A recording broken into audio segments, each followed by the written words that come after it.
Halo semuanya, selamat datang di Alur MP4. Dan kali ini adalah alur drama Indonesia My Lecture My Husband Part 1. Jadi drama Koreanya skip dulu bentar ya. Percaya deh, ini drama jujur asik banget buat ditonton. Oh iya, aku ingetin ya kalau ini tuh alurnya bukan full videonya.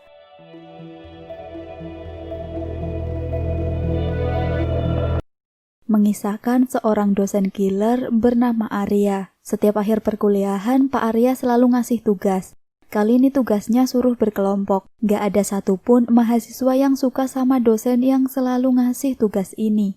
Pas di depan kelas, Pak Arya negur mahasiswanya yang lagi foto-foto. Dia bilang, ini kampus bukan tempat bikin konten. Dan ini adalah Inggit, salah satu mahasiswa Pak Arya. Inggit kesal banget gara-gara Pak Arya ngasih dia nilai C padahal dia udah begadang buat ngerjain tugasnya. Satu temennya malah bucin banget sama Pak Arya. Katanya Pak Arya tuh ganteng banget. Untungnya Inggit punya pacar. Namanya adalah Tristan. Tristan ini orangnya sabar banget plus pinter banget kalau ngasih solusi tiap Inggit ada masalah. Setelah itu Inggit mau ngobrolin nilainya sama Pak Arya. Dia lihat ada mahasiswa yang abis disemprot sama Pak Arya. Ngapain? Pas di ruangannya, Pak Arya ngasih waktu 30 detik Inggit buat ngasihin makalahnya. Tapi gara-gara ngitungnya cepet banget, jadi si makalah nggak ketemu-temu. Pas waktunya udah habis, baru deh si makalah ketemu. Tapi Pak Arya nggak mau nerima alias Inggit langsung disuruh keluar ruangannya. Karena udah kesel banget, Inggit langsung aja ngegaplok muka Pak Arya pakai makalahnya. Mana mungkin ngegaplok muka dosen killer ya kan? Pas udah keluar, Inggit ngomel-ngomel sambil nyumpahin biar Pak Arya dapet jodoh cabe-cabean.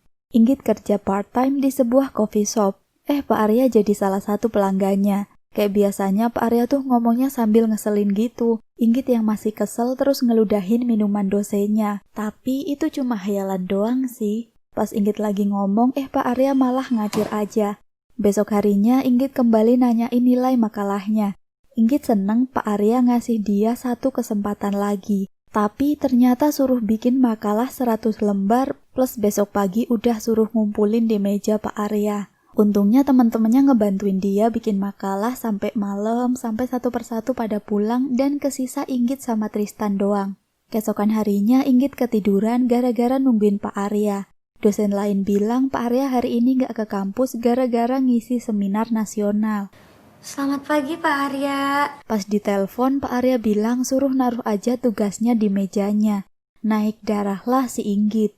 Pas di coffee shop, Inggit dikabarin ibunya. Katanya bapaknya masuk rumah sakit gara-gara kena serangan jantung. Malam harinya ditemani Tristan, Inggit nungguin bis ke Jogja karena bapaknya ada di Jogja. Tristan gak bisa nemenin gara-gara dia besok ada ujian kelas. Kayak biasanya Tristan selalu nyemangatin Inggit. Inggit juga ngasih semangat buat Tristan yang mau ujian. Mereka berpelukan sebelum Inggit naik bis. Sampai di rumah sakit di Jogja, Inggit langsung meluk ibunya. Inggit sedih lihat bapaknya terbaring sakit. Dia jadi inget masa kecilnya plus pas bapaknya masih sehat. Habis itu, Bapak Inggit bilang pengen ngeliat anak satu-satunya dilamar sama laki-laki yang terbaik. Inggit lumayan kaget pas bapaknya bilang udah punya calon buat Inggit dan itu permintaan terakhir bapaknya. Inggit bilang udah punya pacar, terus bapaknya nanya, apa pacarmu udah siap melamar kamu? Abis itu Inggit panik dan bilang ke Tristan tentang keadaan bapaknya. Tapi Tristan nolak buat datang ke Jogja buat nampakin muka ke bapaknya Inggit karena dia bilang dia belum siap apalagi ngomongin perkara nikah. Tristan minta Inggit buat ngertiin dia dan bilang berhenti bertingkah kayak anak-anak. Sekarang aku tahu posisi aku di mana buat kamu. Habis itu Inggit ke rumah makan buat ketemu sama calon yang dipilihin bapaknya. Di sana dia kebetulan ketemu sama Pak Arya. Pak Arya mau ketemu siapa Pak? Ketemu kamu. Inggit mau pergi tapi Pak Arya bilang dia ditelepon sama bapaknya Inggit. Ternyata calon yang dipilihin bapaknya adalah dosen killernya. Pak Arya bilang udah tahu perjodohan ini dari sekitar 3 bulan lalu. Inggit bilang dia udah punya pacar tapi Pak Arya bilang dia juga udah tahu tentang itu. Kalau Inggit pengen perjodohan tersebut disembunyiin dari semua orang, Pak Arya bakal bersedia. Akhirnya demi bapaknya Inggit nikah sama Pak Arya. Inggit benar-benar gak bisa nutupin raut sedihnya. Sementara Tristan mencoba menghubungi Inggit, tapi nihil gak ada jawaban sama sekali. Malu banget sih, padahal Pak Arya pakai celana tapi dikira enggak dong. Pas mau tidur, Inggit bolak-balik ngintip. Terus dia enggak kebagian selimut sampai akhirnya mencoba selimutan pakai bantalnya. Habis itu Pak Arya minta Inggit buat melayani dia. Inggit malah teriak-teriak bilang dasar lelaki mesum sambil mukulin Pak Arya. Dan lagi-lagi itu cuma hayalannya dia. Akhirnya Inggit milih tidur di lantai. Besok harinya Inggit sama Pak Arya pamit ninggalin Jogja buat balik ke Jakarta lagi. Pak Arya bilang bakal jagain Inggit di Jakarta. Sampai di rumah Inggit bilang makasih udah nganterin. Pak Arya ternyata punya kunci rumahnya Inggit juga yang dikasih sama ibunya Inggit. Jadi Inggit gak mau tinggal di rumah Pak Arya, terus Pak Arya memutuskan buat tinggal di rumah Inggit. Pas masuk Inggit ngeliat tatanan rumahnya udah beda. Ini rumah siapa? Rumah saya kan? Rumah kamu. Kita kali.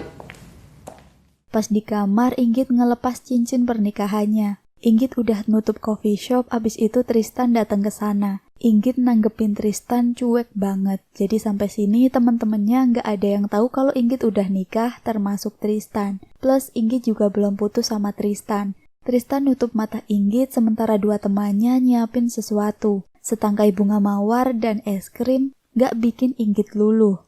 Tristan minta maaf karena terlalu ngejar impiannya. Padahal Inggit juga merupakan salah satu impiannya. Inggit cuma diem pas Tristan bilang kasih dia waktu sebentar, abis itu dia siap nemuin orang tua Inggit. Malam harinya Tristan nganterin Inggit pulang, sementara Pak Arya ngeliatin mereka dari jendela.